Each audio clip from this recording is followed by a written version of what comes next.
Hey, ioStux here.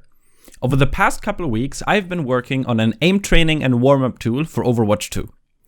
I took a look at the currently available aim training options available, and after criticizing aim trainers like Kovacs and other workshop aim training codes, I decided that instead of complaining, I'll just use my over 7 years of experience coaching to create a scientific and optimized aim trainer myself. In this video, I'd like to talk about how the aim trainer works and explain the science behind it.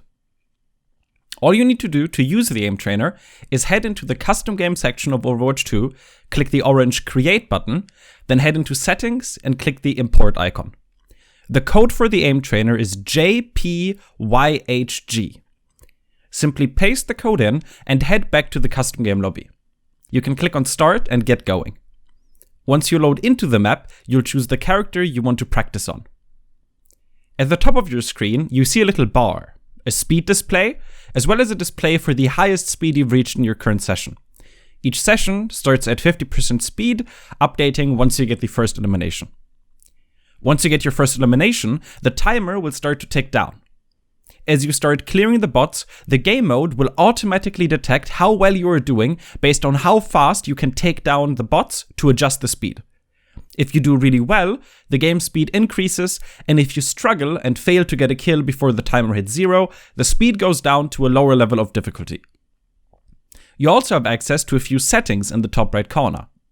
If you press your interact key while walking forward, you can toggle between projectile speed matching or default projectile speed. This is important for projectile characters like Hanzo or Kiriko. If this setting is disabled, your projectiles will travel at the default speed. But if this setting is enabled, the projectile speed and gravity increases as the game speed increases. This makes sure that the relative distance you need to lead your shots in order to hit stay the same, no matter how high the speed gets. My personal recommendation is to leave this setting on for projectile characters. For hit scan characters, the setting has no impact. If you press the interact key while walking backwards, you can toggle between player speed matching or default player speed. If it's enabled, not only will the target speed increase, but your own as well. This is important because this way, no matter how high the speed gets, you can still mirror strafe.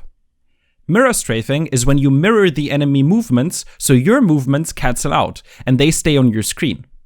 If this setting is disabled, you won't be able to match the enemy's strafes at higher speeds. I recommend leaving the setting on at all times, unless you play a character like Widowmaker, for example. If you press the interact key while walking to the right, you can enable or disable force move. While force move is enabled, if you stand still for more than a second, you get respawned and reprimanded. This is perfect to help people develop the habit of aiming while moving. If you struggle with standing still when taking shots, this setting can help you break that habit, helping you practice aiming while also being a difficult target to hit. Advanced players can disable this setting to avoid respawning when they go AFK, if they've already built up the habit of moving while shooting. If you press the interact key while walking to the left, you can enable or disable anti-jump. While anti-jump is enabled, you get respawned and reprimanded every time you jump. This is very useful for players looking to break the habit of jumping. But if you play a character who wants to aim while jumping, such as Genji, Hanzo, or Widowmaker for things like hookshots, you can disable this setting temporarily. And lastly, if you press the interact key while crouching, you can toggle bot launching. While bot launching is enabled, the bots will periodically be launched into the air. This is great if you want to practice vertical aiming. The speed of the bot's jumps scales with the overall game speed, so as you rack up more and more eliminations, the bots will jump faster and higher. If you want to focus more on crosshair placement and keeping your crosshair at head level, then you can disable bot launching to keep the targets on the ground. Keep in mind that while I recommend using the support AI for this mode, you can also technically add other bots. And while you're by default loaded into the workshop chamber, the mode also supports other maps. For example, in case you want to practice aiming from a high ground position. Now that we've covered how the mode works, let's quickly go into why I created this mode and the science behind it.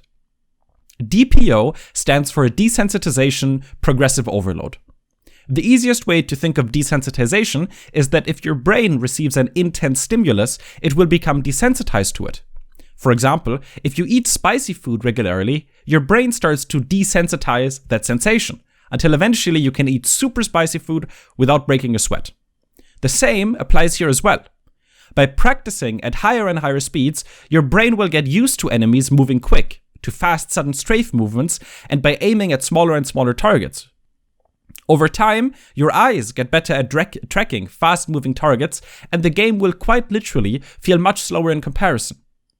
This process of desensitization is what makes this such a great tool for warming up. Once you've practiced at a high speed for say 20 minutes, going into a real game and aiming at regular speed opponents is going to feel much easier by contrast. Progressive overload is a term most commonly used in the weight training world. The idea is that you start with lighter weights and progressively overload yourself by increasing the difficulty of the workout over time. This ensures that as you build more muscle mass, your workouts won't become too easy. This game mode uses that same concept for aim training in Overwatch. As you get better and better aim, the game mode will recognize that and start adjusting the difficulty level for you. That way, as you get warmer during a session, the speed will grow further and further to keep you in a so-called flow state, which is the optimal point where you don't feel like things get too easy, but also not frustratingly difficult. And with each practice session, your aim will improve, so you'll be able to reach higher and higher difficulty levels in future runs. Most other aim training solutions in the Overwatch workshop fail to implement these scientific concepts. From my experience and the feedback I have gotten from the people I worked with, most aim trainers out there feel either frustratingly challenging or boring and trivial. With my DPO-based aim trainer, you'll always practice at the level of challenge that is right for you, whether you are a beginner who picked up Overwatch as their first FPS game, or a seasoned veteran who is looking for a demanding and engaging warm-up and practice routine to get ready before their ranked session. This is just the early release for the aim trainer, after internal testing has completed. Now that the mode is open to the public, I'm sure I'll get plenty of feedback, and I plan on updating the code for you to make it even better than it is already. From the feedback I've gotten so far, players who used the trainer found it incredibly fun, engaging, and most importantly, they found that it has dramatically improved their aim and confidence in game. Once again, the code is JPYHG. If you enjoyed the code or have feedback, simply join my Discord in the description and don't hesitate sharing it with your friends. My name is ioStux, and I'd like to thank you for learning.